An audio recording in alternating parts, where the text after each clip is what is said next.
Android gets sweeter, YouTube gets more musical, and Lumia gets more Microsoft. Those are the headlines this week in tech news, and by sheer force of will, we're going to cover them in 90 minutes or less because our podcast producer is in college and has to get to class. We're going to envy his youth while savoring our aged episode 121 of the Pocketnow Weekly, or 122. I always get it wrong, so why would this week be any different? This is a once-a-week podcast where we discuss news and opinion from the world of mobile technology, smartphones, tablets, smartwatches, and beyond. That stuff you wished you had when you were a kid and had a memory that worked. From a house with dogs made of Long Island logs, I'm Michael Fisher.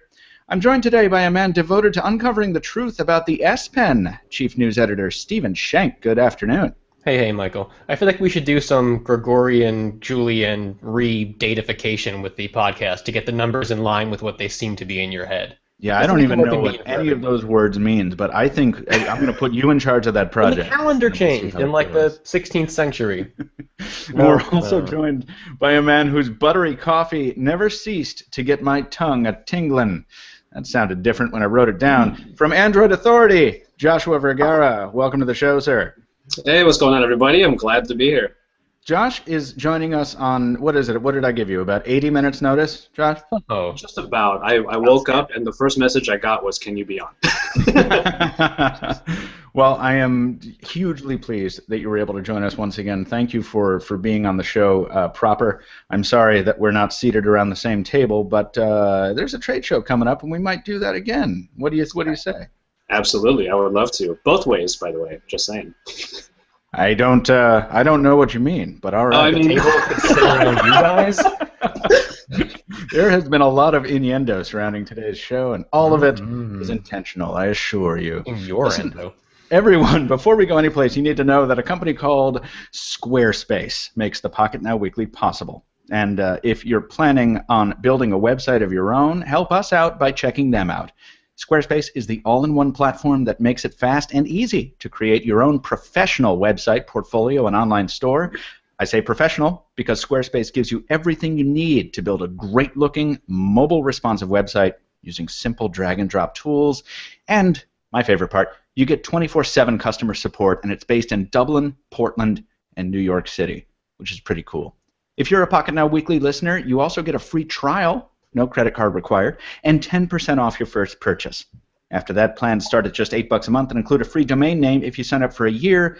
So check them out, folks. If you're building a website, go ahead and visit squarespace.com/pocketnow and enter offer code POCKETNOW at checkout. Squarespace, better websites for all. Stephen, important announcements for people watching the show live. Why don't you tell them what they need to know? Yes, sir. The Pocketnow Weekly is not just a passive sit and listen to it on your commute podcast. We want to get some interaction with you guys. So for all of you who are watching us live on Google Hangouts, go on and click all over to the Q&A there on your sidebar there and submit your questions to us.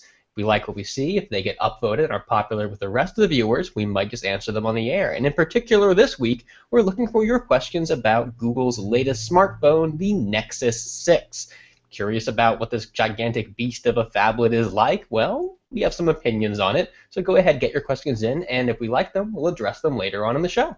Another very, very specific reason why we are so happy to have Josh Vergara on the show, not just because of his personality, his taste in coffee and clothing, but he is also toting the lone Nexus 6 on the air. Last week we had Florence Ion. Knocked everything down. This week, Stephen died under an avalanche of old tech debris. Stephen, have your feet survived whatever the hell that was? Yes, it was a new tech debris, thankfully. I was reaching for my Nexus 9, which sadly we're not talking about. Nexus 9 is here. Well, we will field questions on that too. I just finished my video review. The text review is going live today. But I want to thank Josh for bringing the Nexus 6 on the air so we can talk about that. Amen. It's a little weird. We usually have Q&As lined up by now. I wonder if there's something wrong with the app because we don't have any, and normally we have about 50 by now, so I don't know what the situation is. It's not like 10 questions about why Taylor isn't on anymore. Stop, guys. True. So, and then the only other note before we go is that if you're watching this after the broadcast, folks, if you're watching this on YouTube and we're not live right now, check the description. There's some shrimp down there. And if there's a link to the high-quality podcast, you should go listen to that high-quality show. Jules puts in a lot of sound effects, and it's great. And if you are listening to that high-quality show, go ahead and leave us a review once you're done on iTunes, Stitcher, Pocket Casts, Xbox, wherever. Review stuff helps us stay visible in the burgeoning world of podcastery. So amen to that. Well, Jules is displaying an image that I don't understand, so I think that sounds like a cue to start the news. What do you think, guys? Okay. Let's start the news with confusion. That's a good way to lead into it. You know what? I mean, we might as well be honest with ourselves. Let's start with Android Lollipop. And Stephen, why don't you kick us off here, because there has been a whole lot to report, and then I'm going to ask Josh if what his percentage of Lollipop upgrade status is at this point. Yeah, Android Lollipop updates. We've all been looking forward to news for when these were finally going to hit Nexus devices after, well, obviously the Nexus 6 and Nexus 9 arriving with these, but when were the Nexus 4, 5, 7, 10, the whole rainbow of devices going to get their updates? Last week, rumors talked about possibly them coming out this week on Wednesday. So yesterday, we started getting excited when we heard Sprint in the morning talking about Nexus 5 updates coming down for its users. And sure enough, just an hour or two later, reports started coming in from all around the globe of users seeing these updates, the OTAs coming in for their Nexus 7s, Nexus 10s. And next step, we saw the factory images go up live on Google servers. Not every device has saw its factory image become available just yet, but we did get them for the Nexus 5, the Nexus 10, the Nexus 7, both years, Wi-Fi only, and there's some smaller updates available for the Nexus 6 and the Nexus 9, but those already have Lollipop, so they're a little less exciting. And then this morning, we finally started seeing people track down these OTA links. This is when you get the update on your phone, which right now we're only going out to a limited group of users. Google's sort of taking its time, feeling things out. But people who have had the update already have gone through their system logs, found those OTA links. So if you have a Nexus 5 or a Nexus 10, or I think a Nexus 9 is the other one, you can go on, the story is on the main page of the site right now, you can go and grab these OTA packages from Google servers directly, get a little ADB action go on your computer, plug in your device, and push the update directly over to your phone. So unlike the factory image, you don't have to reinstall everything starting from blank canvas. This is just like the OTA process that would come from Google normally, except you're initiating it. So if you cannot wait, you can go ahead and with a 5 or a 10 get started now. 7s are probably coming soon as a user manages to snag that link and share it with the rest of us. Can I drop some sad news on you? I am not an ADB guy. I'm not I'm not sort of a do-it-yourselfer. It's trickier than it needs to be. But yeah, and I don't. It's not that I'm afraid of it. It's just that it's one of those things I would have done as a hobby before I spent all day talking about mobile. It really is super easy though. It's just a matter if you have it configured, you just plug your device into the computer, download the zip file, you type basically one command in ADB, and reboot your device into its bootloader. I haven't done it that often, but the few times that I've used ADB and did like the command lines in order to flash a ROM onto my phone, I felt like a complete badass. Yeah, I know that's the great part about it. Every time you do something, I am hacking this. It's like, yeah, right. Yeah. That's surprising to me though, Josh, because I envision the Android Authority headquarters as this like underground NORAD type room where all of you kind of like endlessly type in strings of code and have 5 phones hooked up to every terminal, and you're running DOS 6.2 just because you can. Not black and white, black and green or black and amber monitor. Yeah, and the screens, like the CRTs, are so powerful that when people are typing on it, like the reflection is scrolling but you're all down wearing their faces. black sunglasses indoors. Yeah. And everybody's smoking too. Screens perfectly. Yeah. Josh, is that vaguely what it's like over there? Just me, basically. Okay. Just your place. Okay. Well, what is your percentage of Lollipop runnage right now? Not kind of the Nexus 9 and Nexus 6. Are you running it on any of your house devices? Well, actually, the one that I'm waiting for right now, we've been talking about the Nexus devices. I'm actually constantly hitting check now on my Moto X. Dude, you and me both. That's the other. Lying to my face. Do you have the pure one as well? Yeah, I have the pure one. So do I. My lovely bamboo version, which needs Lollipop because I'm absolutely in love with it, which we'll get into later. But I really, really love Lollipop, and from what I can tell, the implementation on the Moto X is going to be pretty great. So that's what I'm really hoping for. Your device's software is up to date. I mean, this is the I know. biggest lie that this thing has ever told me, and I'm just so angry with it. It's funny, I went on XDA forums yesterday once I heard the Nexus 5 update was going out, looking specifically for advice on how to stop my phone from checking for it. Because having played with the Nexus 9 for a few days now, I'm not so sure I want to dive into Lollipop on my daily driver just yet. I've had some app compatibility issues. I don't know how much of that's Lollipop and how much is the the aspect on here, but I'm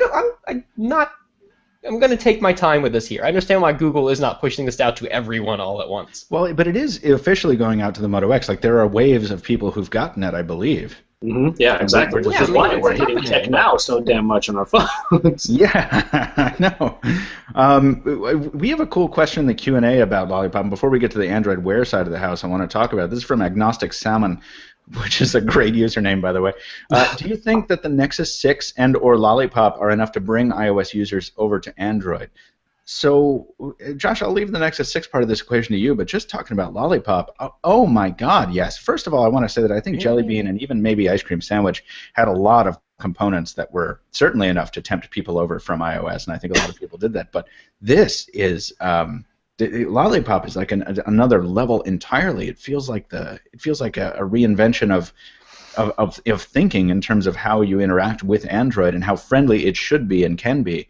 And I find it to be so damn amazing. This is why I'm wearing out the update button on my Moto X, because I've seen it on the tablet. Now I want to see it on the handset and experience how that is day to day. Josh, what are your views on this question?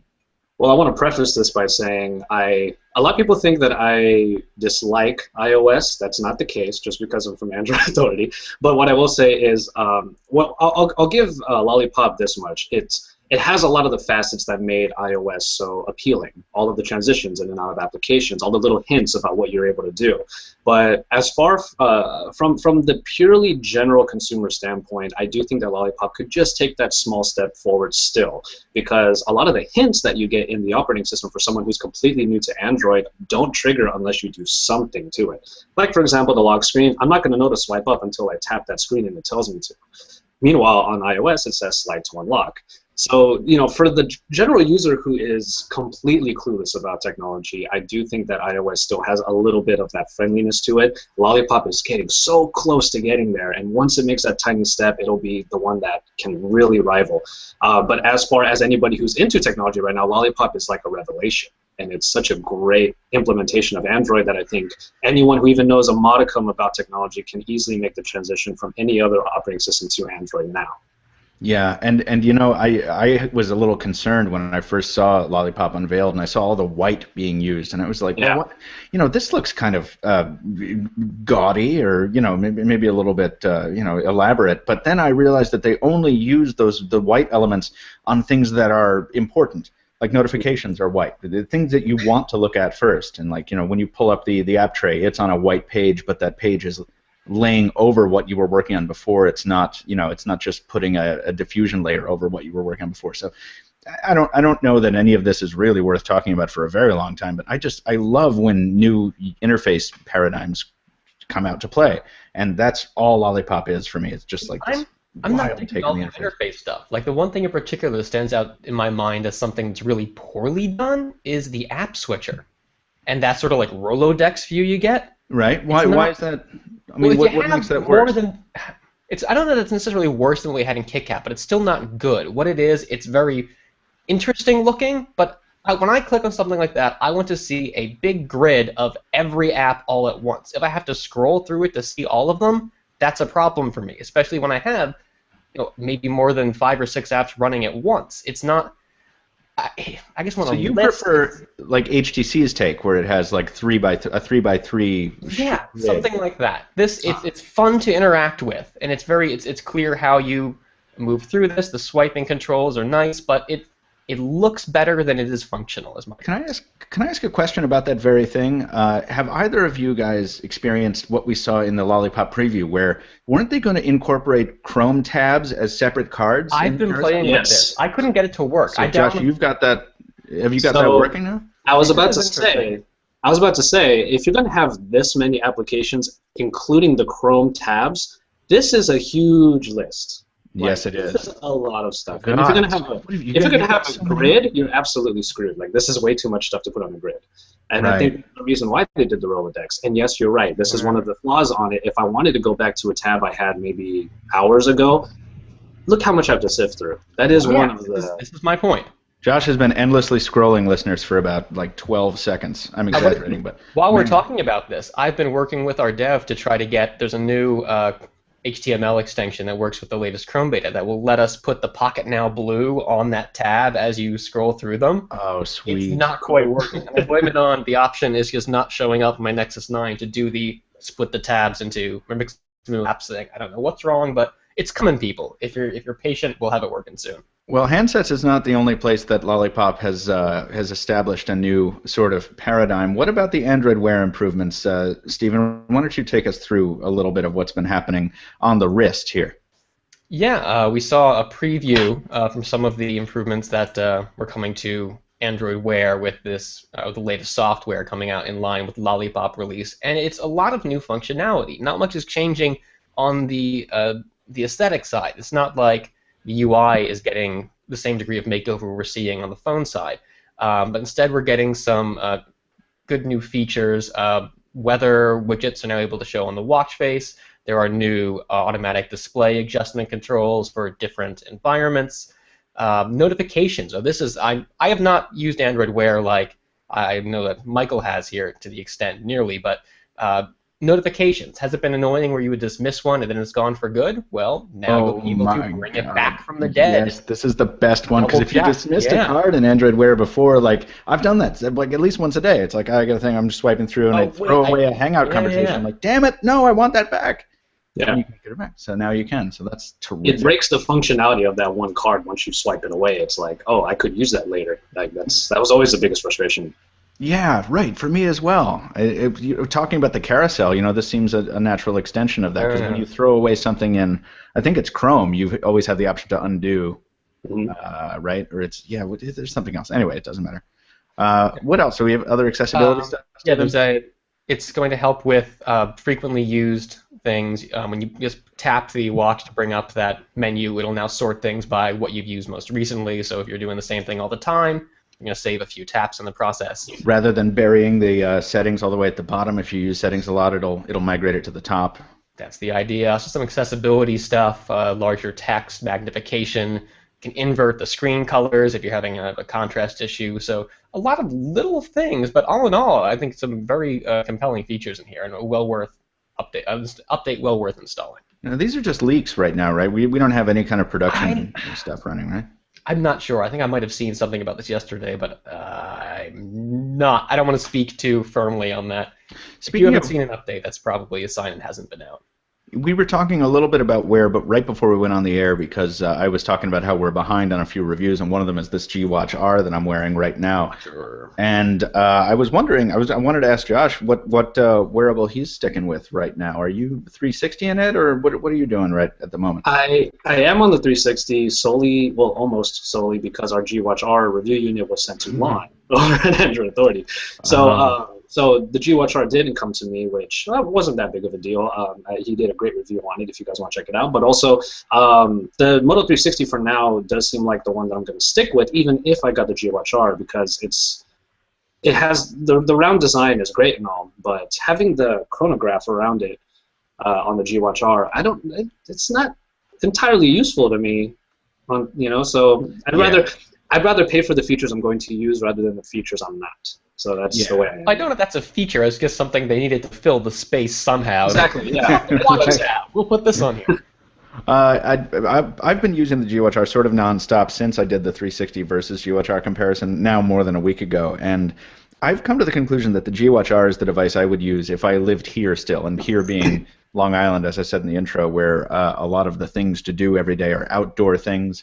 When Dad and my father and I do our other YouTube project, we're out in the water in really terrible weather, and just working with our hands a lot. And the G-Watch-R, I would definitely take over the 360 for that situation, because I don't feel guilty about beating up the G-Watch. I really don't. It looks like it's a watch that's meant to be like hit a lot. Yeah, the And sunken screen and all that. exactly, right. And it's just so beefy. It looks like you could wear it for 2 centuries and just like bang it on every door frame you ever walk past and not, eventually wear down to the core of the watch, but only long after you're dead because there's While so much we're on the armor on it. subject of Android Wear watches and our preferences between the available options here, I wanted to get your guys' take on the Sony Smartwatch 3, which just came to the Play Store the other day, and I was kind of ragging on it in the news because of the price is just so high compared to the other smartwatches that seem to be in its league. What is the price? It's going for $250, which in my mind puts it up in circular smartwatch price when we're used to Yeah, because 200, 250 is what the 220. 360 is going for, right? Yeah, now it does have, I think, GPS reception and NFC capabilities, but I don't know if that's worth it when these circular ones look so much more premium. It's a lot easier to, I think, sell them at that kind of price. Well, number one, it's Sony.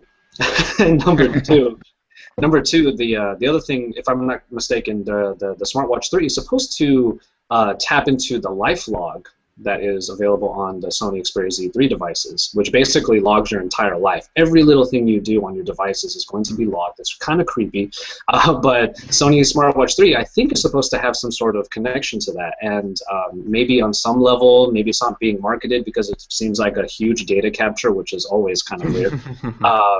But that might be a part of it. If it's going to be an extension of the life log and that you don't even need your phone to be on or near you in order for your whole life to get like recorded and journaled, that might be one way of looking at it. I was going to make the case that the Smartwatch 3, what Sony needs to do, because they went back to Android Wear with that particular iteration, is that they need to make its connection to the Sony ecosystem more compelling, and that might be one way they're trying to do it.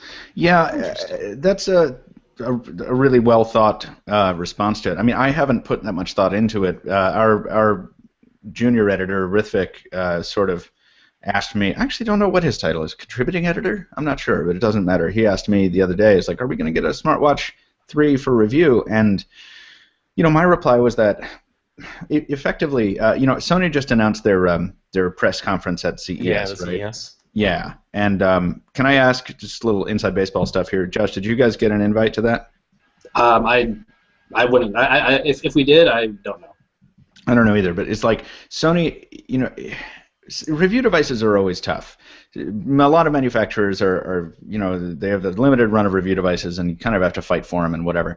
But usually everyone's pretty good at sending out press invites, and I feel like Sony, as we've talked about on the show before, does not dedicate that many resources to getting American outlets in the door, particularly YouTube-based American outlets.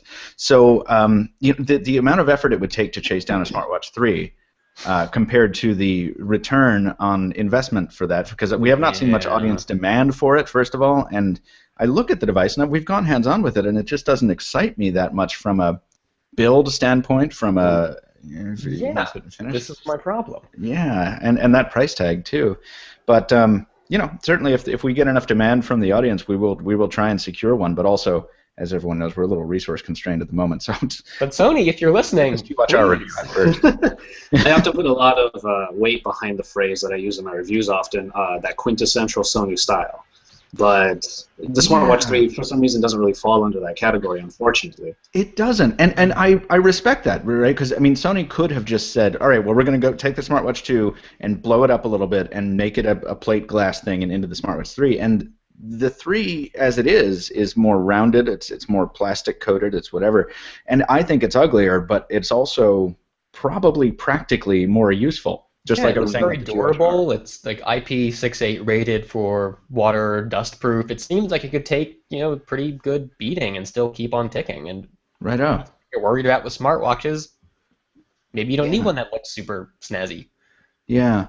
We'll have to see on it. But anyway, we're going to talk more about that in a bit. Yeah. We're a little behind on news. I want to jump into Microsoft very quickly and then kind of come out because there's not much to say here, but it's too major not to mention.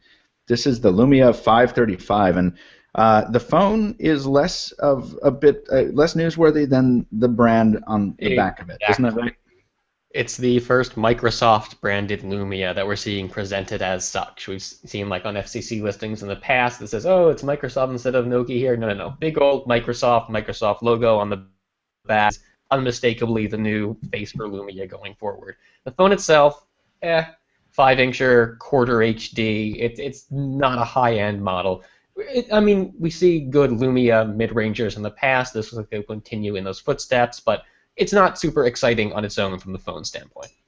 Yeah, and the price point comes in at €110, which is about $137. So this is not even it's cheap, but it's not even as exciting as the Lumia 520 and 525 eventually became at whatever their stupid price did. Yeah, these like $29 or $49 price points it was hanging out at off contract. But this is mainly an excuse for a lot of outlets to run headlines like Microsoft's first Lumia is here.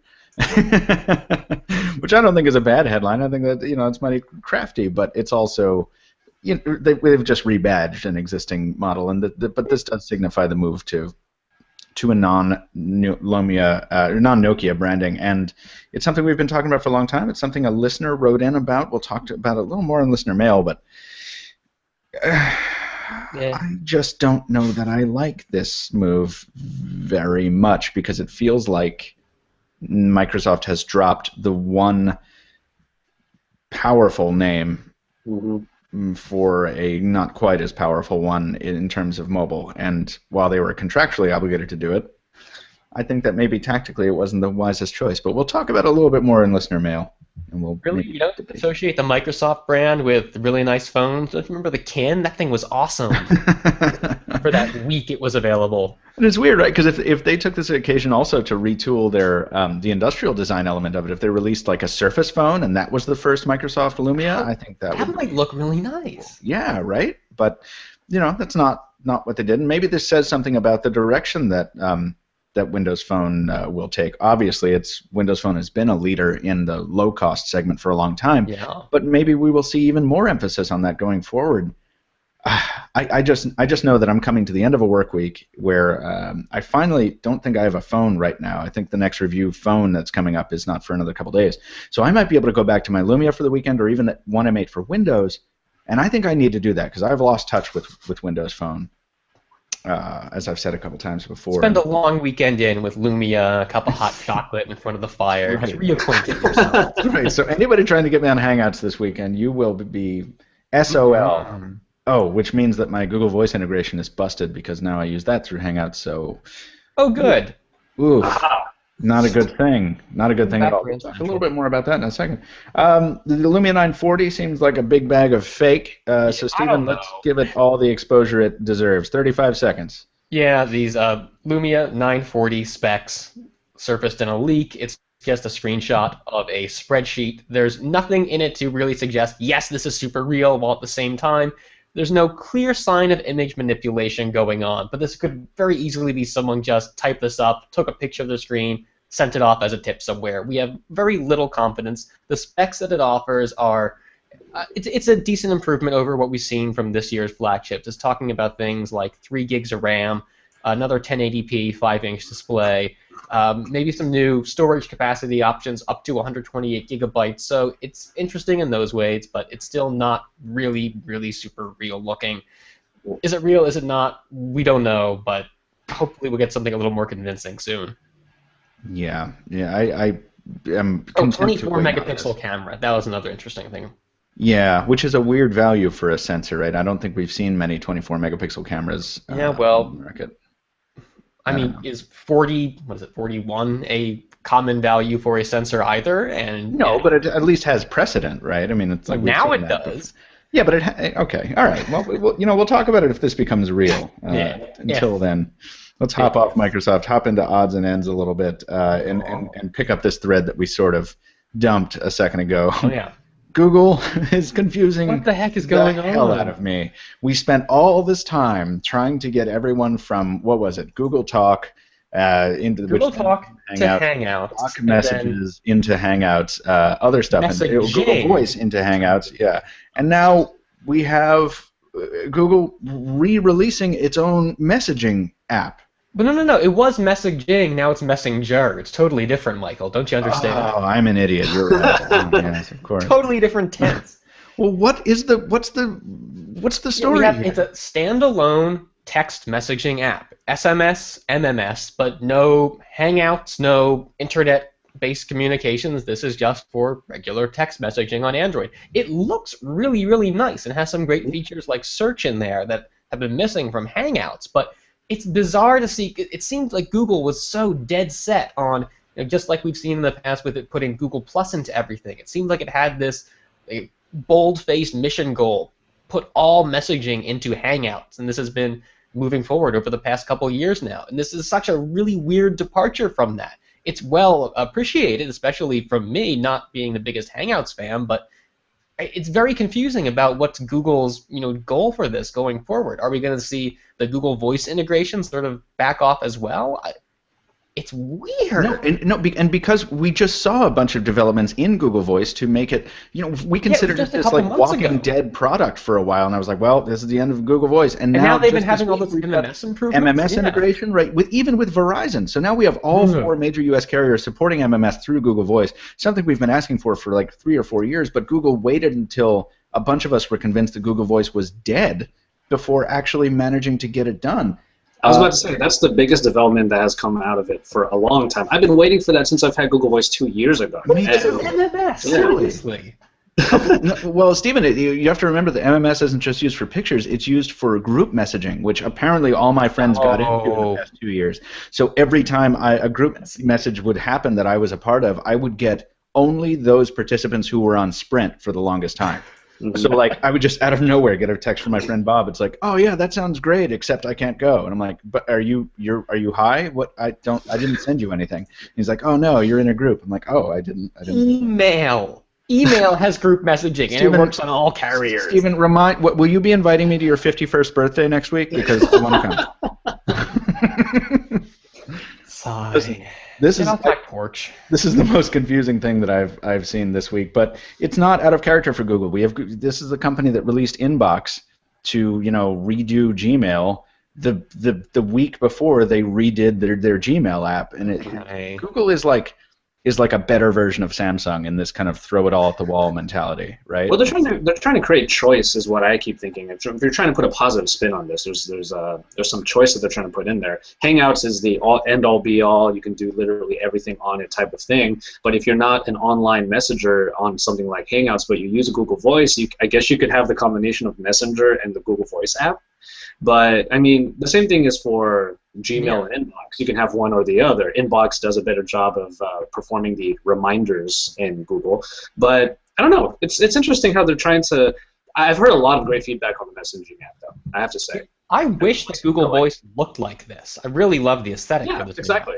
It might be a little obtuse. I mean, we just had a discussion about how there are affordable smartphones, and that's a huge segment. I mean, could this be a play for Android's continued push into the lower-cost segment? Could this be something that they want to bundle with Android One?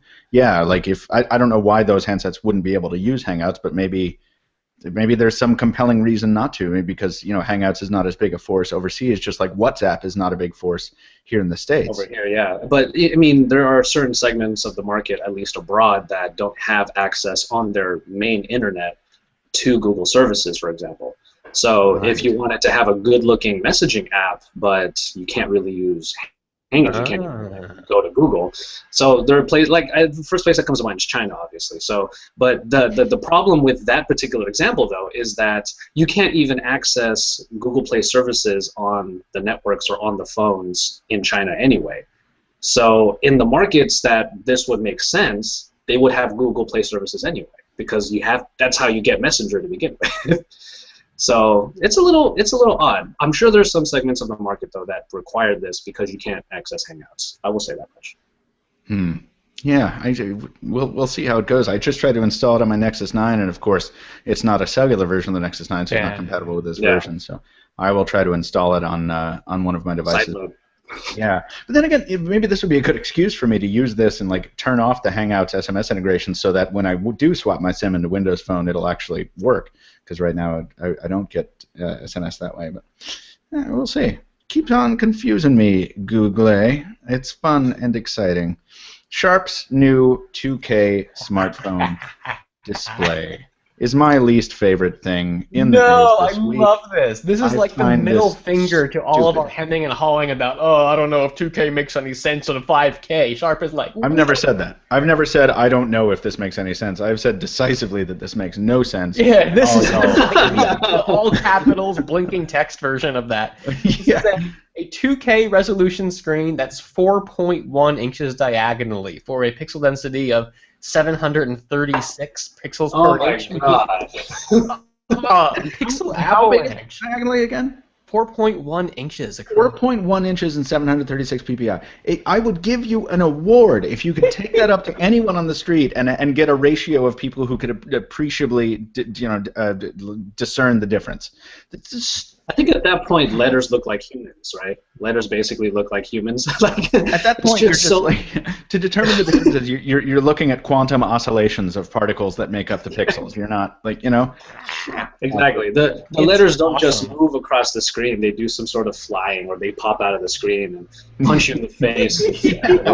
That's what they would need to do to impress me at this. 2560 by 1440, or no, whatever you said, 2560 by Yes. 1600. 10. I don't think it's a 9, but oh my Christ. Okay, we keep packing in all of these pixels into these screens, but the refresh rate is still the same most of the time, so it doesn't even look that much different. That's the main thing. The Note 4's got that crazy 20 millisecond refresh mode that it's using with the Gear VR. That's interesting. Yeah, that's fair, and that works for something like VR, but if you're just using it on a phone, for God's sake. But, I don't know, 793, I think your eyes explode at that point, basically.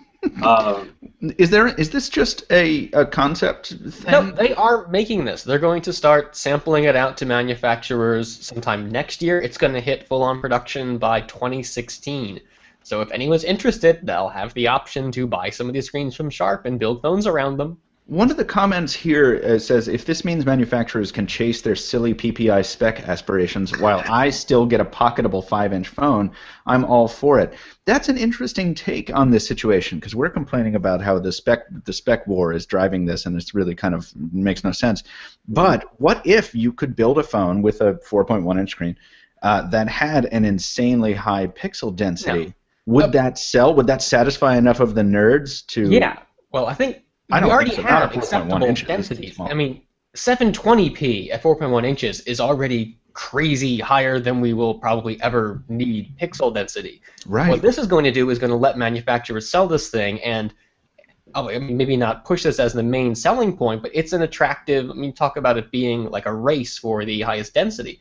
It's an attractive figure out there. News agencies will jump on this, and the phone will get attention. It should just get attention for being a decent phone with a 4.1-inch screen, but having this pixel density is going to really draw it into the public eye. So a 4.1-inch phone with over 700 PPI, Snapdragon 400, still $799. That's what I'm expecting, at least. Because the higher the resolution on the screen, typically the higher the price will be. I actually have said that I wish this screen on the Nexus 6 was a 1080p display so we could get a $599, $499 sub phone. But yeah, that's going to be that's the thing. Like, if the nerds really want to spend that much money on that much pixel density, that doesn't necessarily mean that much better quality because it's a 4.1-inch screen, mind you, then yeah, go ahead, pay for it. But I would rather 4.1, 1080p, Snapdragon at least 600, give me an affordable phone, and there you go. Sharp makes some great displays. It doesn't have to have over 700 PPI for Sharp to make a great display. There was a little talk about this in the comments on the post, but I think the one thing this really has the potential to be interesting for is with head-mounted displays, because just the size of this thing, regardless, the density that we're looking at here is great for a little display that's close to your face. So something like the Gear VR, but that would be smaller and actually look like glasses rather than a big old brick strapped to your face. This could help make that a reality. This is never going to look attractive. Like, that's No. No, but if it could look like Actually, no, I think that looks pretty good. If you put some eyeglass frames on that, Josh, I'd hang out with you in public. and put an air filter around your head so you look like Geordie. Nexus glass, basically. Nexus visor. Question about this, Stephen. Is this Sharp display, is it an LCD? Because Sharp only does LCDs, right? I think it's an IGZO, yeah. Oh, yeah, it is IGZO. Okay, all right, gotcha. Well, we saw that the first IGZO panel I ever laid eyes on, I think, was the Sharp Aquos Crystal, that bezel-less phone that we didn't get to review. that Sprint carried. And speaking of Sprint, I have that Gear S hanging around here still. That's another one on the list. That's so much fun. I took so many calls from my wrist last week. Hey, Dick Tracy. Yeah, all right, I'm tired of this stupid display. This display's dumb. The friggin' phone, that phone watch is bitchin'. I wish I had it. It's sitting somewhere over there. I'm not going to go get it. But when you can take a call from your wrist and not have a phone in your pocket to support it, and be on a boat, literally on a boat with an engine 4 feet from you, going a little bit above idle, so there's a nice high noise floor, and it's kind of gross. You're not a sailboat man, Michael? I am indeed. Yeah, but we were on the motorboat. Oh. I sound like I lead a big pimpin' lifestyle, but these boats are very no frills. But anyway, it was just so loud, and yet the callers could hear me fine. I could hear them somewhat fine until the noise got too loud and that speakerphone was too good. But it was crazy. Samsung Gear S, you are blowing me away with your voice performance, and I love Dick Tracy watches. And kudos to the carriers for giving us some sensible plans to go with this thing. I was shocked at this. Is that sensible? T-Mobile has a $5 plan or something. Yeah, well, Sprint's got a $10 plan, but it only gives you like 1,000 texts and like 100 minutes or something like that. I don't know, maybe I'm getting that wrong. Both those figures are like an order of magnitude above my usage, so okay. Fine by me. Actually, I really want to. I want to take the Gear S, put it on a $10 plan, and then just carry around a tablet. I want to do that combo, like how we used to talk about when the iPad first came out, and we was like, oh man, I'm just going to get a dumb phone on a $30 a month plan and carry around the iPad with me, and no one did that ever in history. But these are all experiments we like to make. That's not on the rundown. Let's stop talking about it. I'm sorry. That's my fault. LG made a phone that looks real cute. Because you guys have to watch this commercial if you haven't already. It's the LG AKA. Anton reported on it. We don't have the sound on the video that Jules is running right now, but the commercial is the most hilarious, cutesy thing. This is a phone that you put in this sock-like sleeve that only extends up like 4/5 of the way up the face of the phone, leaving some of the display exposed so that the phone can blink its eyeballs at you. Because that's the thing now that we want our phones to do. We do. We want our phones to have personality, and the eyes can either be angry, or they can be like wondrous, or they can be a little crazy. There's the music. Yeah. So this is the commercial, and I don't know if the phones actually talk in these goofy voices, or if that's just an element of the commercial. We, as society, moved past Tamagotchi like 15 years ago. Yeah, but against my will, Stephen. I want Tamagotchis to remain.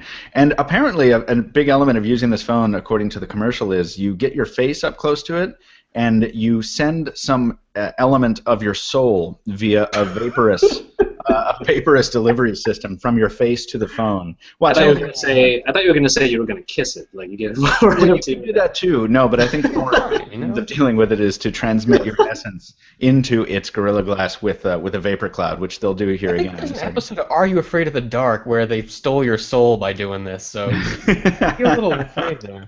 Stephen, tell us what it's called soul, actually. Oh, they've got. I just noticed it has the back-mounted buttons like the new Qi phones do. It's got the rear key with the volume controls there. But the specs are not too crazy on this sucker. It's no, is it the 720p 1.2? Yeah, 720. That weird gig-and-a-half of RAM configuration. Yeah, I just found it really cool. That I guess this accessory comes with it in the box. Is that the story? The thing that covers up the screen? I hope so. It has to. It has to, because it's part of the whole pitch, right? Yeah, it has to. That's this phone is. It's a phone with a weird lock screen app. Well, maybe not lock screen, but yeah, the weird app is all. Oh, and it looks like the changes colors. The sleeve has a power pack within it. So when you plug the phone into the sleeve, not only is it blinking at you with its eyeballs, but it's also charging, which is cool. Leave it to LG to create a very practical type of, let's say, case or accessory, and then make it really weird. I mean, just a power pack sleeve. That's fine on its own. Release that for its Q3 or something. No, it's not. No, because everyone does that. Everyone has a power pack that's on its own or whatever. Like, no, this has some real personality, and I love it. I don't think we'll get it here in the States, but I want to try it out. And it puts me in mind of all those other like weird personality designs. Like I feel like the HTC Rhyme is the one we always pick on for being the really just tone deaf woman's phone. But it was something different. And I mean, what else has come out recently that's been? The thing is, we don't get these super quirky types of devices from the Asian market because I think there's this stigma to having one here in America. You think so? Like, I think so. I mean, even as an Asian guy, like I don't even see many of my particular friends who are even from Asia bring those types of devices here and use it in the open. You know, like if I went to when I was in Hong Kong a couple months ago, you see it everywhere, but that type of frequency is by far not here in America. There's like this weird sort of like black slab design. Yeah, we want serious business phones. Yeah. So, I mean, I would love to see a little bit of that. Like, just a little bit of individuality is kind of nice. But, I mean, yeah, I've followed cell phones for a long time, and Korea always had these super cool-looking phones that had that one weird, like, cartoony quirk to it, and that was the reason why they never came here. Flip phones, where the screen, when you flipped it up, the screen like it swiveled, so you get a wide screen on the flip phone. Oh, I remember those. Yeah. Stuff like that never makes it here, and it's kind of disappointing. I'm kind of glad that's not coming here, but the other stuff, I wish they did. But it's something that I, as a cell phone enthusiast, has always been used to. From what I understand, a lot of this, the decisions that govern what handsets come to our shores are made by the carriers. The carriers are making very specific requests of the OEMs, and the OEMs just kind of bring what is asked for. So I think the carriers, we always pick on them, but there's reason to pick on them because I think they're making a lot of the decisions for what actually makes it here. But then again, they also have direct access to the data that says which ones sell. So it becomes this chicken or the egg thing. Are people buying boring phones because there's nothing else, or are people buying boring phones because they only want boring phones? I want like T-Mobile to just say, screw it. We're going to release all the bubblegum scented phones out there. Yeah. Maybe you'll buy them, maybe you won't. We're going to have fun with it, though. The new Samsung that's phase 5. Yeah, Uncarrier 5. Uncarrier. Yeah. Speaking of Android Wear, says Mark Lane, piggybacking on our earlier conversation, and I was going to bring this up. What do you think of the Asus Zenwatch? It sells for $199. Will it be better than the Moto 360? First of all, is it going to sell for $199? Is that just is Mark just throwing out a? Yeah, I think that was confirmed for the price at. It's going to come to Best Buy first, and then it's hitting the Play Store a little bit later. I know it's a good price, but it's the same. It's that bottom level for Android Wear, and I've really been hoping going into this that Asus was going to have the. For the materials, it's actually not that bad, to be honest. No, it's a fine price. I really wanted it to be the cheapest out there, and it's just one of the cheapest. But also it's not. I don't think it deserves to be the cheapest out there because based on the look, I mean, it's just nice looking. gorgeous. Yeah, it's very nice. Pebble rounded thing like the GS3 aesthetic went for. Yeah, it's Pebble-like, and I don't mean Pebble like the smartwatch. It's Pebble-like, like the riverbed stone. Yeah, Josh, you went wrist on with this thing, didn't you? Not wrist on, because when we went to the event back in Berlin, they were encased. They were kind of just like solid block of lucite. They were like strapped onto it. Yeah, they were strapped onto the display. But I will say the materials actually look quite nice. It actually looks it's the first watch that I handled or at least looked at in the flesh that actually had the look of a real watch, and then there was a screen on top of it, which I thought was really nice. There's this two-tone coloration to it that I thought really gave it a nice, unique look. And $199 sounds fine because that word Zen is right there. Asus will never make a Zen type of device without it being pretty affordable. And like I said with the Smartwatch 3 from Sony, is all I really care about is if it's just Android Wear and it's cheap, that's fine. If it's going to be more expensive, then I would prefer there to be more integration with their own ecosystem. But it looks like at $199 we're getting Android Wear kind of pure inside of a nice looking body. And well, no, it's not fully pure. This is one of the first Android Wear devices we heard about that's going to have like a manufacturer, not full-on skinning, but a custom look to it. What? Well, those are mostly in the watch faces. The watch faces, right? A couple of apps will be included in there that help with it, but all in all, it's still going to look and feel like Android Wear, obviously. Okay. But it's just with things like Smartwatch 3, if they're going to connect it to LifeLog or if they're going to make it connect easier to certain phones. The one thing that was missing from I don't remember if the Smartwatch 3 had NFC, Sony's signature NFC, where you just tap it. Yeah, there you go. like that stuff is what I like. And Asus, despite changing the look a little bit, is still pretty much going to be the classic type of Android Wear device. Well, Asus doesn't really have the sort of, I mean, not that Sony has a big phone-using contingent in the U.S., but globally, sure. And Asus, I think maybe even less than Sony, Even people less, using yeah. Asus phones as their primary devices. Tablets, sure, but so Yeah, integration might have been a harder goal for Yeah, them back exactly. there. Which So I is- think they made some smart decisions, what they did here. Yeah, exactly. Which is the reason why I think 199 is a good price for it. That's a good entry point for that. So that's why I'm looking forward to it, honestly. And if it's going to come to Best Buy first, then at least that gives it a little bit more exposure, a little bit easier exposure than if it was just on the Play Store. Sure, sure. Fully pointing out before that it's sold out on Best Buy's website right now, which I don't know if that's because inventory hasn't been released or if it's actually sold out in pre-order already. So I guess we'll find out. I would love to try one out, by the way. It looks very attractive to me, but once again, we're constrained. There's a comment that's not in the Q&A. It's on the Pocketnow.com post for the frickin' podcast from S.G. Godsell. I've never known how to say that, but he's a frequent commenter, and I want to address this because this is good. Since Motorola made the Nexus 6, and it kind of looks like a Moto X in some areas, does the Nexus 6 have the IR in front, like the Moto X? Can you wave your hand in front of the Nexus 6 to wake it up without touching it? I know it has the active display, but that's a negative on the IR sensors, Josh, yeah? Yeah, which is honestly a bit of a bummer because the active display, despite being a useful addition, is not like I just picked up the phone and active display did not come on, and it's just not really. Yeah, it's not the most reliable iteration for that kind of thing. When comparing it to Moto Display, I would say Moto Display is definitely more reliable, but active display on the Nexus 6, or on Lollipop rather, it does provide more information than Moto Display. I'll say that much. But in what way? Because it's basically, if I could just activate it, but basically it comes up and it shows that lock screen, a minimized portion of that lock screen, and when you tap on any of those notifications, it activates the lock screen in the sense that you are looking at the notifications, the notification drop-down basically. Oh, so, right, okay. Instead of just swiping up to open the app, you can actually look at the entire notification because that's the way the lock screen is.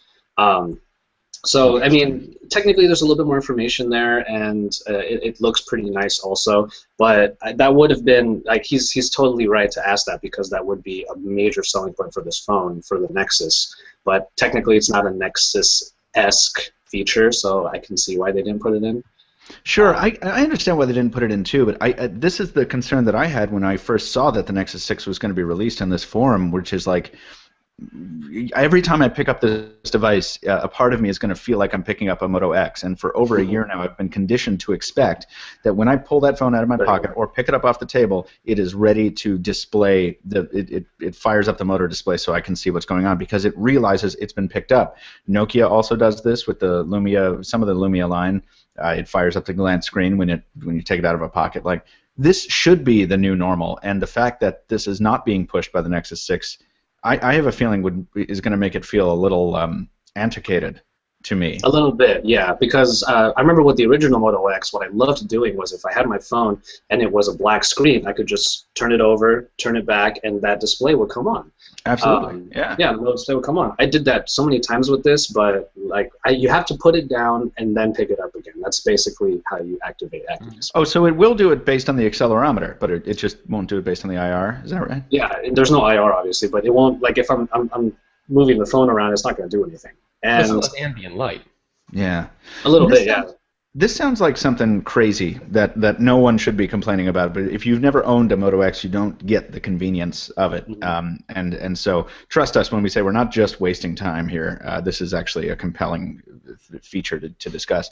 And speaking of stuff that you need to use first to recognize its utility, Nikita Van Stavren asks a great question in the Q&A. Why do y'all think wireless charging hasn't taken off by now?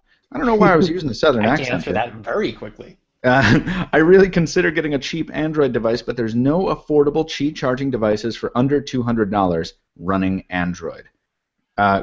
Great question. I know exactly why it hasn't taken off by now. Steven, you want to go ahead and talk about the destructive effects of standards wars? Well, no, that's not what I was suggesting. Oh, you were going to suggest that it's like a crappy feature that no one should use. Well, no, I don't think that there is a war going on with standards. There's a war in some certain manufacturers want there to be a war. There's not. Qi won years ago, and that's the only standard that matters. If you're buying a phone that's power mat, someone is leading you down astray down a path into a dark brambly forest somewhere. I think it hasn't caught on. That's true. It's because the chargers aren't shipping with devices, and I think a lot of us are conditioned not to go. We shouldn't have to go out and buy chargers for our phone. This is why the idea of, even though that we all have so many USB chargers lying around, manufacturers a few years back wanted to experiment with not bundling chargers in with their phones, assuming they already had them. If you absolutely needed one, you could buy one relatively affordably, but that didn't catch on because we have this block that we don't want to go out and buy. I mean, maybe like a car charger is a different story, but we don't want to have to purchase that charger separately. And I think that's what's stopping people from. They don't feel like wireless charging is like a tax on the phone if they want to use that feature. It's not a built-in thing like just charging from the wall outlet is. And it's also showing up on fewer devices. Nexus 9 does not have wireless charging, whereas the 7 before it did. But the Nexus 9 is too big for any wireless charger. I mean, that's a big mat. Why it doesn't have it.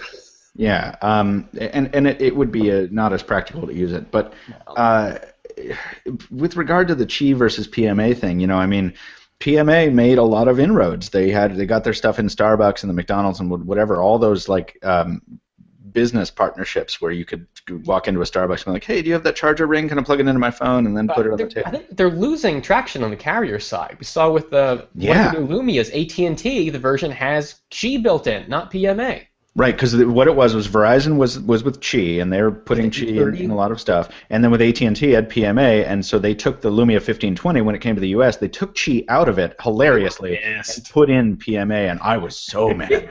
But now, yeah, you're right, the 830 has Qi. And by the way, people have been asking me about the 830. If you missed the podcast last week, I unboxed it here on the show, and Jaime Rivera is going to review that one for us, so he already has it. So don't worry, folks, we're covering it. I know a lot of you are concerned that we've forgotten it. It's we're getting to it.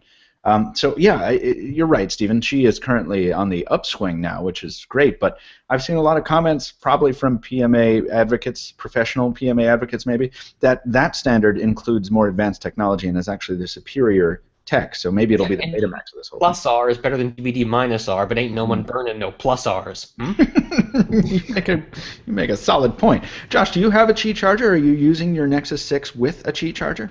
No, I'm not, and it's a facet of it that I haven't really taken advantage of yet because I prefer to use the turbocharger that it comes with from Motorola. Yeah, it actually does. Yeah, it does actually do the job. Maybe not quite the way that they claim it to. 15 minutes for half battery is not true.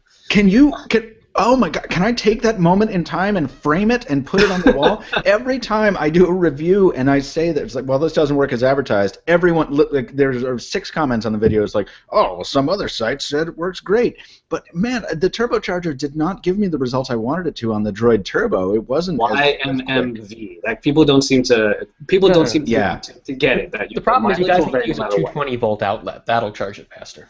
Zap! You just plug it into the outlet for your clothes dryer. Yeah. Oh boy, I gotta charge my phone. Let's go to Europe real quick.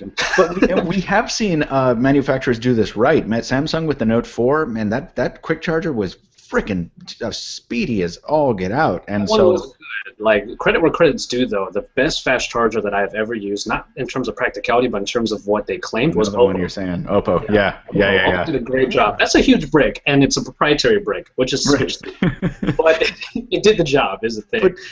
The turbocharger by Motorola, though, I will say, 15 minutes, not the case. It's more like half an hour.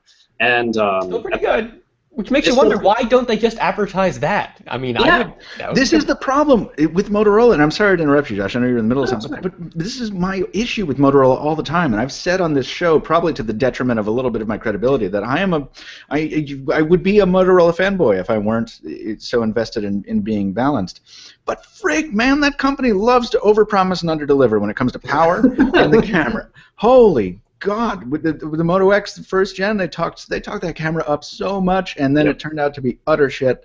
And the same thing with the Endurance. Like, use this thing for 2 years. Yeah, the Droid Turbo battery is it's a huge battery. It should last a long time, and it doesn't. Anyway. Funny you mentioned that. Yeah. Okay, so what's the deal on the Nexus 6, Josh? It's just. Oh, am I calling somebody right now? I accidentally hit 1 on my voicemail. There you go. So the battery life on the Nexus 6, the reason why the turbocharger is even part of the package is because the battery life on this is, I'm not going to say abysmal, but it's definitely not going to last you as long as you hope a big phone will have it last. Again yeah. with this. And you know what? It's funny you mentioned earlier that other, like, people will say, oh, but these guys said it was better. These guys, blah, blah, blah. That's the thing. Like, everyone's usage is very nonlinear. Not everyone uses their phone the exact same way. For me, I jump in my car in the morning. If I want to work somewhere, somewhere else, like a park or a cafe, I snap my phone onto my car mount. I start throwing on Pandora, hitting LTE all day. And I get on my phone and when I want to do some quick research on something I'm writing, blah, blah, blah. There's a lot of usage in that particular time. People are saying you can get 2 days on the Nexus 6. That's certainly true if it's in your pocket for most of the damn day. But for me, for a Pandora listener, for a Google Play music listener, for a YouTube person that I love watching YouTube channels, I got a day. That's it. And almost 5 hours screen on time.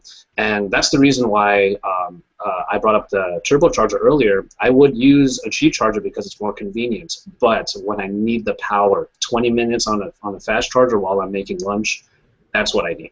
Absolutely, and that is one of the recognized handicaps of wireless charging is that it charges more slowly than even a standard wired charger. So of course, the turbo is going to be a better fit for you. Yeah, an hour and a half for the Moto 360 when that battery is super small. That's an example. Oh, right. Yeah, that's a different thing entirely. Although, as was pointed out to me recently, the Moto 360 wireless charger has a wonderful side benefit. Is that because of the inefficiency of wireless charging, whenever you take it off the pedestal and put it on your wrist, even in the depths of winter, that watch is going to be nice and warm. And that's real nice. I like that. Hey, it's the 1 hour mark, which means it's about time for a segment we like to call Dial F for Fail.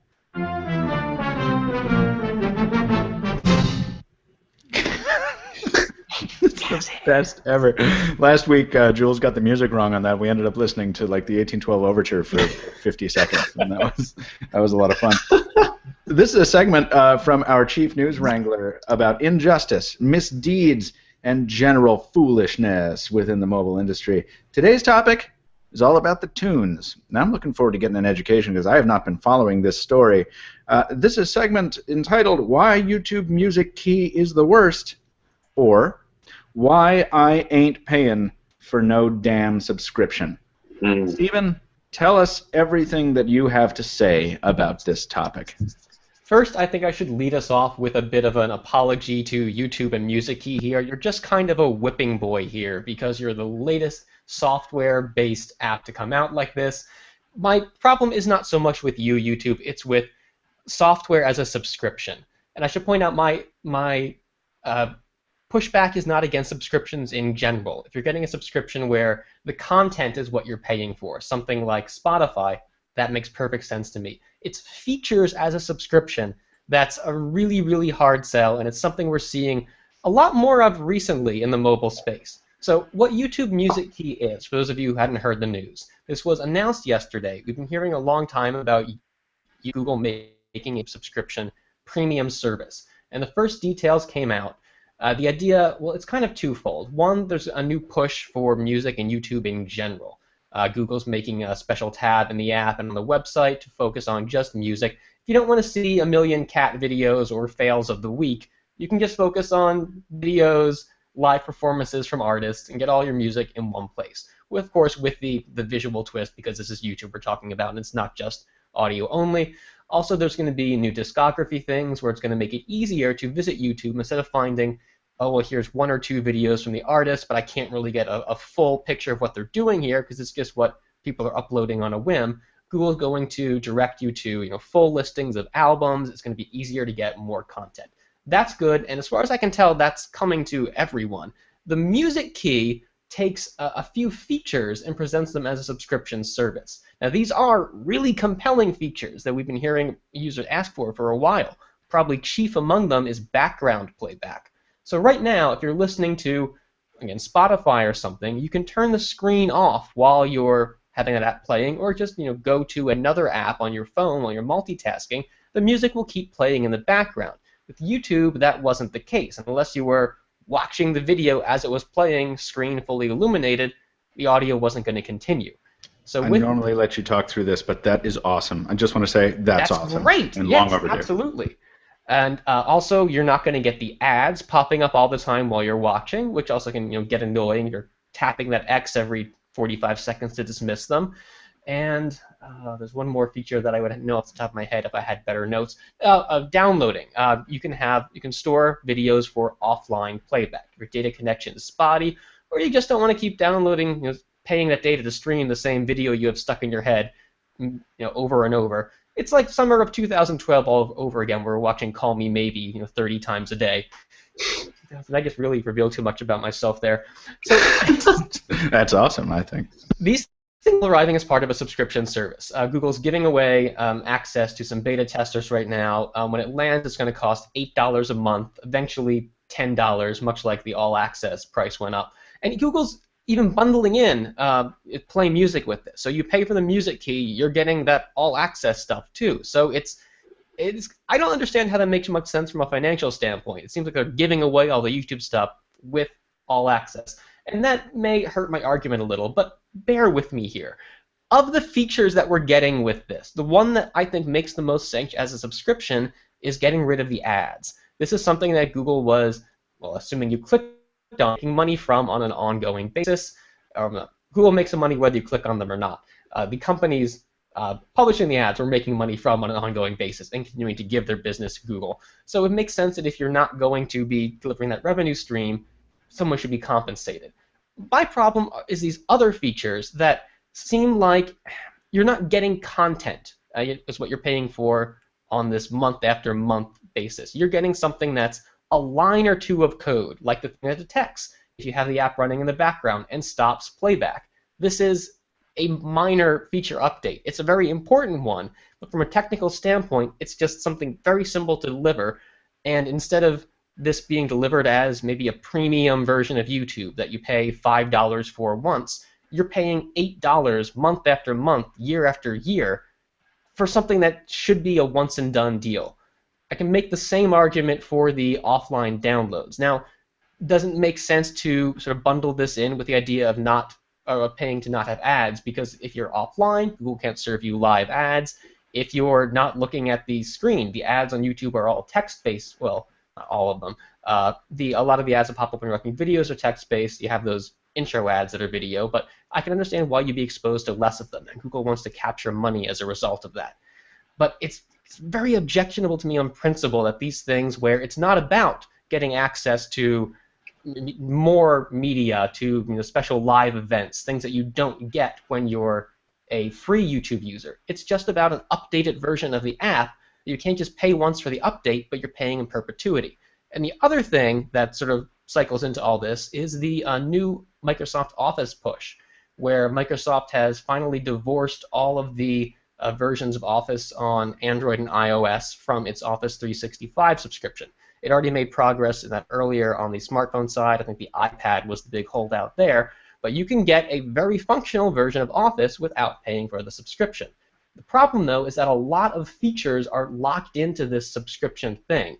And these aren't just, it was initially billed as these are premium advanced features, but looking through the actual list, they're really not. It's some simple things like setting the color of text. You can choose from a few predefined colors, but let's say you're you're a business owner and you have a certain color associated with your brand and you want this to be on your newsletter. You can't just type in those hex codes and have the custom color with the free version of Office. You're going to have to pay for the 365 subscription.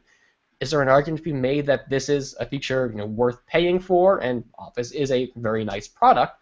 Absolutely. But then there should be a Office Pro, something you pay $10, $15, $20 for, and you have that feature. I'm really hard to convince me that it's worth paying on an ongoing basis for something like being able to make columns in a word processor, or again, setting the color of text. Features as a subscription is an extremely hard sell, and the only reason that I think manufacturers are getting away with it is by bundling in these other things, like the ad blocking in YouTube, like the cloud services tied to Office 365. I don't know if it's going to last in the long run without these more subscription, not feature-based, but content-based services. And I'm sort of coming to an end here without a strong conclusion, so I apologize for that. It's a complicated issue. It's okay. Build here with this, guys, or is this something that? I mean, I'm always a little anti-subscription. I'm a cheapskate. I will not deny that. I go into YouTube and I'm ignoring the ads. I'm not clicking them anyway. But I probably would pay $2 or $3 to get maybe that background playback mode permanently, or even the offline downloading. I think will be worth it. It's just making it something that. I mean, I only pay $30 a month for my phone in the first place. I want to pay $8 just for no ads on YouTube. It's a lot, I think. And it's just nickel and diming us into this where we have a million different subscriptions from a million different services. I really want to pay once and be done with it. Well, this model is somewhat broken. I will always be in favor of the pricing models that fairly compensate artists, and that's my primary concern. I'm not a rich guy, but I can spare a couple bucks a month so that someone gets paid for something. Right. I don't mind paying for artists. We're talking about paying for the content, but I don't feel like that's what we're getting here. We're paying for software features. Right, and that I don't know. I mean, we've become sort of inured to it. I think on the whole by the gaming model where you have in-game purchases. It's like, sweet, you played this first level of this new game, my new favorite game to play on the Nexus 9, which should maybe respond to the home key when I press it. God, I really get annoyed at Tigris. All my games are broken on the Nexus 9. I'm so upset. Galaxy on Fire 2 HD is my new favorite game to play on Android. And the first campaign you can play for free, and then if you want to play additional campaigns, you have to pay like $3 per campaign or something like that. And I'm okay with that. I think that's fine. It's the modern shareware model. Like instead of use it right. Get the pared down version. I don't see a problem, right? Because, absolutely. Yeah. So I don't know. I don't have much of an objection. Josh, why don't you weigh in here? What are your thoughts on this on the whole? Yeah, I think it's advantageous in a way that I mentioned earlier. I'm a big YouTube watcher, so this does affect me as a consumer. The thing is, I already subscribe to Google Play Music All Access, and this is what the YouTube and Google Play Music connection was for me. I don't just listen. Actually, I don't really listen to real mainstream artists on YouTube that often. They're going to make money regardless, and I'm going to hear them on the radio. And if I already know about them, they're going to be on my Google Play Music. The thing I always do on YouTube, though, is I listen to independent artists, people who do covers, people who do their own original music, who don't necessarily have a huge label. And if I like what I see on YouTube, because those are the feeds I have on my main page, then I make the connection to go over to Google Play Music and see if it's on there. And that's when I take that piece of music and I have it going in the background. From a technical standpoint, I agree that these are features, and thus, if we're paying this amount of money every single month just to have a better version of YouTube, because it is only in the scope of music right now, I do think that's a little bit problematic. What I think Music Key is doing is it's sort of a platform for what will become a future version of YouTube. I truly think so. YouTube will have a complete free type of model, and then you can pay a little bit of money every month to get these particular features that they're putting on Music Key all over YouTube. But which would be great if we get, like, instead of these really low-res versions of music videos someone ripped from a VHS in the late 90s, if we get stuff from the labels and we're paying for that, that sounds awesome. Yeah, I feel that that's what's going to end up happening. Somewhere down the line, maybe 3 to 5 years from now, we're going to see YouTube become what Music Key is right now. But the thing is, there was that. I think the main fear that people had back when this subscription service was being rumored was that music artists, independent music artists, were going to be sort of shunned away because they would lose all the money they were going to make because you could only get music via a subscription service. The thing is, all the content is still being made free. It's just being made easier to view. And I think that does help the independent artist. If ad sales and view counts aren't helping regular artists, regular independent artists make money, then a subscription service where a user can find them even easier and have a better time with them will help them make a little bit more money. And I think that's the positive I'm trying to take away from it, being someone who loves to watch covers and people like if like size videos going on right now, that's a 1 billion view video. I would rather not watch that knowing my view helps him make more money, I would rather watch all the covers from all the people that I actually know or actually enjoy, because they put some real creativity into their covers of certain songs. That's the segment of YouTube I like, and if they're a part of Music Key, more power to them, because they're going to get even more benefit off of YouTube because of this. I think there are many other layers to plumb in this discussion, but asked with the responsibility of moving the conversation forward. So I think we have to jump to listener mail. But Stephen, will you continue aggregating thoughts on this? Because I doubt it's the last time we'll talk about it on the show. Absolutely, and as we hear more about Music Key, we get experience from some of these early beta users, I'm sure we'll have more to say. Yeah, my main thing is, as long as all the music and all of the artists, independent or mainstream, that I listen to or watch on YouTube, as long as they're still made available outside of this subscription service, that makes me happy as a YouTube lover. Yeah, I don't think we're looking at a walled garden or anything just yet. Exactly. That was the fear back in the day, and I thought, oh, that's why some people were migrating to Vimeo for a little while there, because things were starting to get pretty bad. And Vimeo has their own subscription service coming up too. So I'll put all my videos on MySpace. I think that's gonna. Well, Dailymotion, I think, is the only provider that has Bob Ross painting videos, so that's where I'm going to stay. I don't know about you guys. I forgot to do it. I've been listening to Long Island Public Radio all week, and there's a great DJ who runs one of the shows, and he always says at the end of almost every sentence, he says the exact time, and he says good afternoon, and he's British, and it's wonderful. So the time is exactly 2:15 p.m. Good afternoon. I love that. Even when it's not the afternoon, he says good afternoon? Yeah. The time is exactly 7:31 a.m. Good afternoon. So Jules, if you're still alive somewhere in the Borg cube there, go ahead and fire up the listener mail bong bong for us.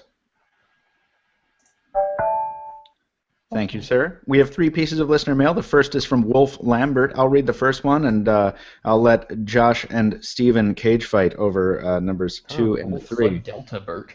Yeah, Wolf Lambert spells his name with a delta, and it's awesome. Hey, Michael, Stephen, and company. I recently saw a Nexus 7 second gen priced at €200 in a store around here, which is about $250. For comparison, the new Nexus 9 costs €390. Do you think that it's still worth buying this tablet, or would it be better getting the Nexus 9? Thanks in advance for the advice. You're my favorite podcast, by the way. Spoiler, I only listen to 2.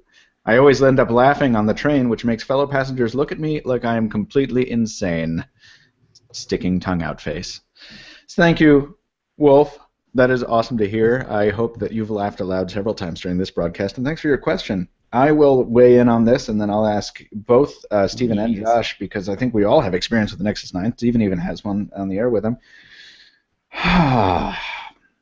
If it were me, I would buy...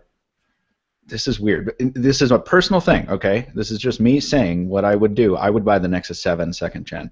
Not because I think the Nexus 9 is a piece. It's not. It's fine. But I tend to trust Snapdragon processors in terms of how well they age over time more than I trust Tegra chips. And, you know, maybe that won't be the case with the Nexus 9, but that combined with some of the build quality issues and the general meh of the hardware on the Nexus 9 would militate in favor of me if I were choosing between these two. I would want to save some money. So I would go Nexus 7 second gen. What do you think? Let's start with Stephen. Well, I'm of a few minds on the issue. Having spent some time with the Nexus 9 now, I can't believe I'm saying this. I don't think it's big enough, and I want an even larger tablet, so I can't imagine getting much satisfaction from the Nexus 7. I've never had a 7-inch tablet, I should point this out. I've been in the 8-inch space, the 9-inch space now, and it feels too small for the sort of things I want to be doing. I want it to be like a portable laptop screen, basically. You want to get your tablet from Enzyte, is what you're saying. I want this mythical iPad Pro, and right. I do think those prices are still good on the Nexus 7, and I do think the Nexus 9 is ridiculously overpriced. I got mine with the half-price HTC deal. If it were a little bit more, if it were maybe $250, I think I still might have gotten it, but that's probably pushing my limits there. I don't think the Nexus 9 is worth it at $400 for what it is. So Nexus 7, if you can live with the size, still a good deal. Josh? I think the Nexus 7 second gen will always be one of my favorite tablets for usability, especially for daily usage. I do think it's I would wholeheartedly recommend that tablet to anybody who doesn't already have one. But I will say the same thing. I always say to people who ask me, what's the best this, what's the best that? It depends on your usage. And the Nexus 7 is a wonderful daily tablet, one that will actually last quite a while if you're walking around in your house, e-reading, watching stuff on YouTube, blah blah blah. That'll be great. But I'm gonna sort of swerve a little bit here and say, if you really want to game, and that's the reason why you're thinking about the Nexus 9 and the Tegra K1 rather, for just a little bit more money, get the Shield tablet. Oh yeah. Get the Shield tablet with the controller. And for all of your gaming and media purposes, that tablet will please you so much. It's still my favorite. And NVIDIA's being quick with Lollipop. They're on top of their update game. Exactly. So this is the difference in size. For those of you watching here now, this is the Nexus 7 second gen and the Nexus 9. So not an insignificant difference in footprint. Plus, the gaming experience and the media experience on the Shield tablet is incredibly compelling, and the Nexus 9 having a somewhat larger screen does help its case a little bit. But if you want the best, if you really want Tegra K1 and you want to use it for what it's made for, especially if you're a PC gamer and you can get that in with if you have an NVIDIA graphics card and get the whole integration with that on your PC, by all means. And I just looked it up. The Wi-Fi version of the Shield tablet is $299. So, I mean, it really comes down to... That's competitive. Yeah. Sorry, I was muted. It really comes down to what you need to do on the tablet. But if you're just going to get the Nexus 9 for gaming, there's a better choice out there. Before we move on from this listener mail, I want to ask you guys, the Nexus 9, it runs games really well, but I've had a problem getting games to start. Yeah. NBA Jam won't run on the Nexus 9. Iron Man 3 ran perfectly for the first 2 times I ran it. Then I restarted the tablet, and it hasn't run since. It crashes on start. And the same with another game. So, like, and this is not the first time this has happened. When you go, I feel like when you go astray from the Snapdragon thing, when you have games that are designed for GPUs, that are just optimized, I guess, for the Adreno GPU, I can only assume this is the problem. Am I talking out of my ass, or do I? I don't know if it's the chipset, if it's Lollipop, if it's art, if it's the screen aspect. It's so many things that an app could be expecting it to be something different, and this doesn't work. Yeah. It's just frustrating. I mean, and these are things you have to take into account when you're considering investing in a tablet that has a new or a lesser used sort of chipset. I'm hoping that having the K1 in the Nexus 9 is going to push it more into the spotlight, and we'll start seeing devs make an effort to make sure that things are are compatible with it. In the past, I mean, the few devices we've seen with these Tegra K1 chips, even the 32-bit one, haven't been really mainstream. I mean, the Shield tablet, sure, but it seems like a gaming tablet. It doesn't seem like something you'd buy for gaming and productivity, even though I'm sure it'd be very useful for that. But I'm sorry, yeah, we could talk about this for a while. I'm sorry, I just looked at the clock, so we have to move on to the second listener mail, which is really long. Yeah, Josh, since the other one is a Microsoft one, do you want to read this one from Ricardo? Do you want to chop this one down as read it in the Micro Machine Guy voice. Slim as you can, yeah. Or I can. If you want. Yeah, let me throw that on real quick. Here we go. Cool. Here we go. Love the podcast. Love that it's over 2 hours. I think that the Google, Motorola, Lenovo transition was shallowly covered and not analyzed with too much depth. And then he goes into some Ricardo Ochoa. Yes, he goes into looking at the facts. Lenovo paid for Motorola roughly $2.9 billion, and there are quotation marks because the actual cash transaction was $660 million. It gets interesting from there in that $750 million were paid in stock, which in Lenovo's $14 billion market capitalization account for more than 5% stake in the company. Basically, what he's asking is there's still a lot of money to be paid, and that could all be turned into stocks, for 10% of Google's stake in Lenovo. What does it all mean? He thinks that Google didn't just sell Motorola. Google bought stake in the fastest-growing computer manufacturer in the world. And he's pretty much asking what we think, kind of saying also he wouldn't be surprised to see a Lenovo-branded Nexus Chromebook in the future, which I think is a pretty interesting prospect. This whole idea of Google, we thought that Motorola going to Lenovo would mean the end of Motorola in terms of the branding, much in the way that Nokia did with Microsoft. That doesn't seem to be the case, in that we have now a Nexus 6 made by Motorola, which is a really interesting case. I have had contact with some people at Lenovo, and pretty much what I've been told, I don't know if it's the PR spiel or whatnot, is that Motorola is going to keep its branding. It is still somewhat autonomous, and at least somewhat autonomous, and Yeah, that's what we got too. Yeah, Lenovo's going to let them still create the types of phones that they want. As far as Google getting stake in the Lenovo like sort of laptop segment, I think that might be one way of looking at it. I do think a Lenovo Chromebook with the, let's say, yoga capabilities would be pretty cool. But on the other side of the spectrum, I do think that Lenovo basically just bought themselves into the western part of the smartphone market.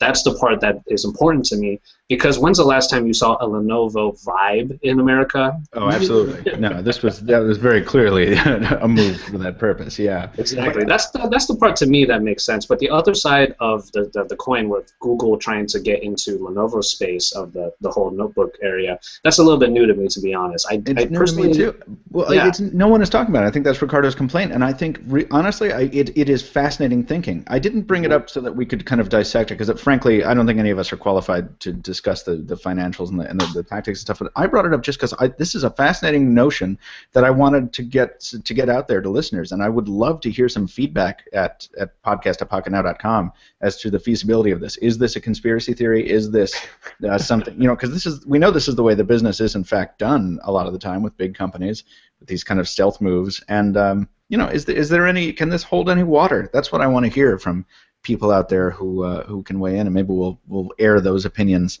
the non-crackpotty ones, next week. But yeah, Josh, I like your focus, by the way, on Lenovo's effect on Motorola going forward. We've talked about it so much on the weekly that I'm waiting to see what changes will take place before we speculate anymore, because at this point we're just drawing on our own kind of speculation. So. Yeah, I mean, real quick, if there are going to be some Lenovo injections into the Motorola ecosystem, I don't think that would be necessarily a really bad thing. Lenovo actually creates some nicely designed phones, and while their operating system obviously is made for a broad segment, not really the Western market, I think that just a little bit of that Lenovo Vibe type of design might do Motorola pretty good. But both look good to me, I have to say. Put a dimple on everything, and you solve all my complaints. Stephen, were you going to say something before we move? I find it hard to get really excited about the idea of a Lenovo Chromebook or not. For me, with the Chromebooks, I mean, I'm not a big fan of them to begin with. I would rather have a Windows-based portable computer. But I think that the draw there for people who do enjoy them is the software, not so much the hardware. You want the cheapest, I mean, they're very budget portable devices. You want the cheapest one that can still do everything you need it to. Who makes it? I don't think the people who buy Chromebooks are super concerned with this thing, especially not with smartphones where the aesthetics and everything is a big part of it. So if Lenovo does or doesn't make it, I don't really care. The important thing here is these Motorola devices live on, especially in the West, give Lenovo inroads into all these markets, everything we just said. All right. The final piece of listener mail. Stephen, you want me to just go ahead and read it? I have memorized this one. It's not right. up in a tab anymore. This is the perfect length for a piece of listener mail. Everyone, pay attention. I'm paraphrasing maybe, but what do you guys think of Microsoft Lumia? Do you like it better than Nokia Lumia? Perfect question. It's just, this is from Zachary Randolph. Yeah, and Zachary, we touched on this a little bit earlier. Personally, I think we'll give each other 10 seconds. I think it was a mistake. I think they did it wrong. They should have signed a longer deal to keep the Nokia name for longer, because that was the name that was selling, that was doing some of the legwork in selling. Yep. Microsoft is not a name that sells phones. I don't think that this was the right call. Are we getting to, we're making too hasty a judgment there? Will we eventually learn to love the Microsoft name as the Lumia brand? I think it might come along in time, but it's why have that delay there where you don't have this really strong brand association with your phone? Keep the Nokia. It works. Agreed.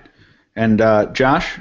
I will miss the Nokia name, honestly. If I'm going to get a Nokia phone, I know it's going to be sturdy. I dropped a 928 when I reviewed it once upon a time, and it still came out like a champ. So I'm wondering, if it says Microsoft, is it going to blue screen all the time on me? Oh, it is not. I promise you that. Windows Phone is so wonderful, but I understand where you're coming from. They've got an uphill track. Does Windows even blue screen anymore? I've not seen a blue screen once with Windows 7. I've seen a spinning beach ball of death a whole lot of my MacBook Air of late. So there's that. Folks, we got to get out of here, so I'm going to just do an ending monologue here, but I want to thank you personally, Josh, for showing up on such short notice and for being so awesome. Eric Rickhoot on the Q&A says, kidnap Josh and make him appear on the show regularly. You know, that sounds like a good idea to me. Don't tell him. Stephen, you get the duct tape, and I will get the ether. Mm. Not the ether, but the, what's it? Formaldehyde. Slip him a Mickey. Yeah. Chloroform. What's wrong with you? Chloroform. Thank you. There we go. That's what I was talking about. Formaldehyde. Well, that would be lovely, Josh. Thank you very much. And also, Nick Martinez, last Q&A. Would Michael consider playing Robert Downey Jr. his stunt double? I was his photo double in a film called The Judge. You can't see me in a single foot of shot footage, but I did work on that film for one day. It was a lot of fun, and it's a fantastic movie. Go see it. Damn it, that lighting would not be set just as well as it is if Michael wasn't standing in while they adjusted the levels. Exactly right. You're welcome, Internet and world and whatever. Listen up, everyone. Ali Spagnola makes music. We use the music on the show. We got to tell her and everyone else about her. That's a cool sentence that I just made up. It's a ringtone called Radiation. You might recognize it from some Android smartphones. It's also a full-length song. Find Ali Spagnola at youtube.com/AliSpags. Find her website at alispagnola.com and be ready to drink if you go to one of her concerts. It's a good time. I haven't been, but it looks like a good time. Listen up. That's going to do it for this episode of the Pocketnow Weekly, folks. Thanks for joining us. This has been produced under the able ministrations of Jules Wong, who can be seen tweeting at Greenpoint0 and can be heard talking at wers.org. Also, be sure to find the hosts on social media. Stephen is currently pestering Arcos at Stephen Schenk, StephenSchenck. Josh is converting haters and drinking scotch at Josh Salutes. And I live tweet Adult Swim marathons and post creepy pictures at Captain 2 Phones. Captain, the number 2 phones. Pocketnow itself is also on Twitter, Instagram, Facebook, and Google+. And again, if you enjoy the podcast, please help us spread the word. Leave a review on iTunes, Stitcher, Xbox, wherever you can leave a review, right on the wall. As always, we thank you so much for listening. We thank our sponsor one more time at Squarespace, and we'll be back with more mobile tech talk next week.